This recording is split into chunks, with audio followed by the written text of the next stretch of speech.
welcome in Britni Newman, Baylor's softball associate head coach, pitching coach for the Bears. Hey, Britt, good morning to you. Thanks for your time. How you doing this morning? Hey, John. Good morning. Doing well. Yes, doing well. Just trying to figure if I need to wear shorts or come inside and wear a parka because it's cold inside, but it's hot and humid out there. Very hot and humid, but changing. Have you seen that like over the next couple of days? Yeah, good chance of rain. I know with us going to Lubbock, some crazy weather in Lubbock. Always. Let's talk about the weekend. Tough weekend against Oklahoma State. A really good team, a really solid team. Gosh, that Friday night game, Peyton Tanner pitched so well, got you to the 7th inning with the lead, and then fell 4-2. But what a great opener against a really good team in Oklahoma State.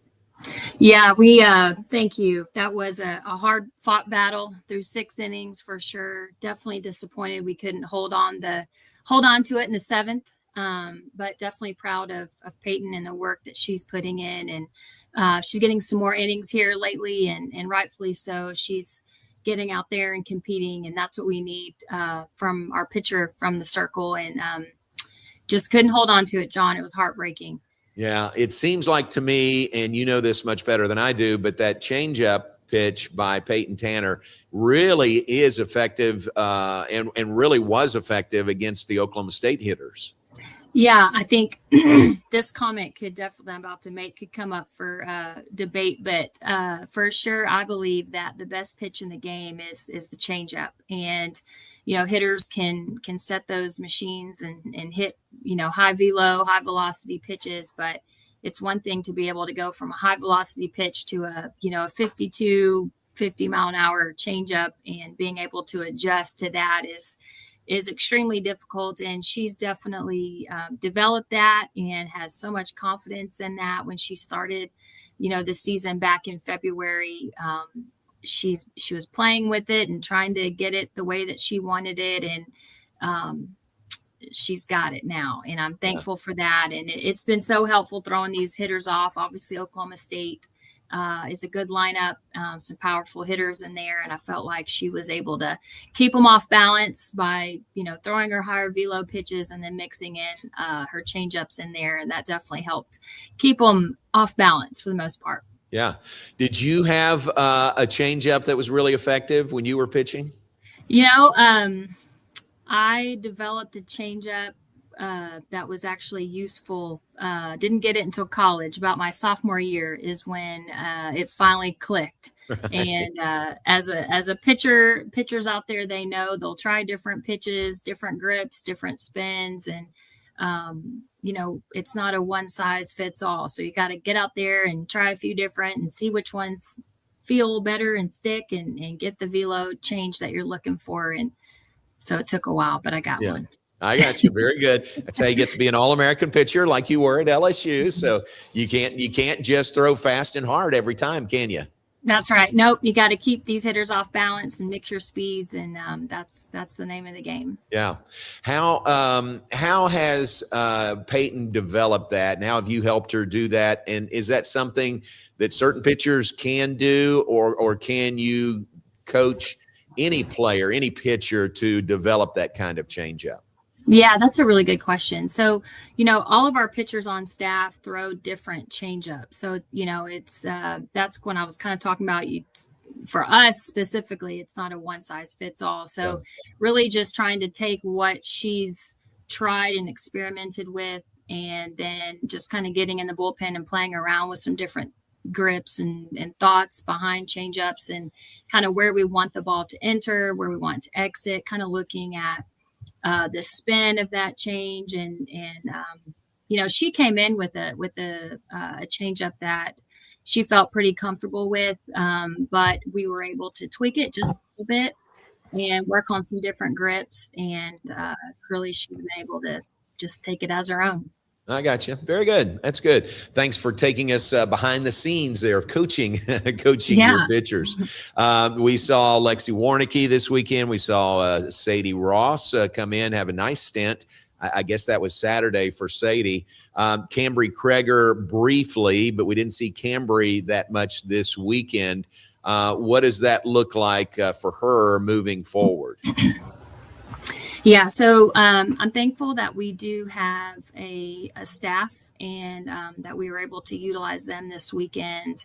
Cambry's dealing with some arm soreness, and so giving her a little bit of a break and allow that arm to recover for a few days is always helpful, especially this time of year. You get down to the end of April and you see extra ointment coming out and extra tape coming out and, extra Tylenol coming out. So, it's just that time of year where everyone's kind of dealing with some soreness, some injuries, need extra, stretching, need extra here and there. But she's a leader for us, and she's a warrior out there. And everyone saw that in her 15-inning game that she pitched earlier this season, that she is a warrior. And so just hoping we can help her and get her feeling better here really soon. But really proud of Sadie coming in and just keeping the ball down. Sadie is got about 10 inches or so on her drop ball. And when she's throwing that well and she's in the zone and she's feeling that release point, she's very effective. And then, of course, people that have been and seen her change up, it's also very dynamic. And so, again, I think with Sadie is just keeping her consistent and allowing her to get out there and get comfortable, and then she can do her thing. And so I'm proud of the staff for coming in and working. Again, we didn't get the results that we were hoping and wanting, but just proud of them for their work that they're putting in. Yeah, that's great. None of those girls seniors, but you had senior day on Sunday, your final home game of the year. That is, y'all, softball always does senior day so well. And that was really a fitting tribute to those three seniors you recognized on Sunday. Yeah, our seniors have done a great job. When you step into that senior role, it's a different role than the years you prior to. And so, now there's a little more expectation to be consistent, to show up for your team and lead them. Even on days when you're feeling like, I don't know if I can lead this team today because I'm not feeling 100%. But this group has stepped up and they're leading our team, and we're thankful for them, and just the grit that they have, that the rest of the team, it bleeds over to the rest of the team. And you see that with them in the dugout and keeping their spirits up and cheering and trying to keep everybody going is great. And then, just thankful for our team that put together the amazing videos that they shared. The seniors, a lot of time went into that. And so we just thank our creative team for that. They did a great job. So just really, really proud of our seniors, and we'll definitely miss them. Very well done on senior day, and you still have a lot of work to do. Headed to Lubbock to play Texas Tech. Tech has already clinched the Big 12 regular season title, a team that played in the championship series and the College World Series last year, Texas Tech. Real great opportunity for you guys this weekend in Lubbock.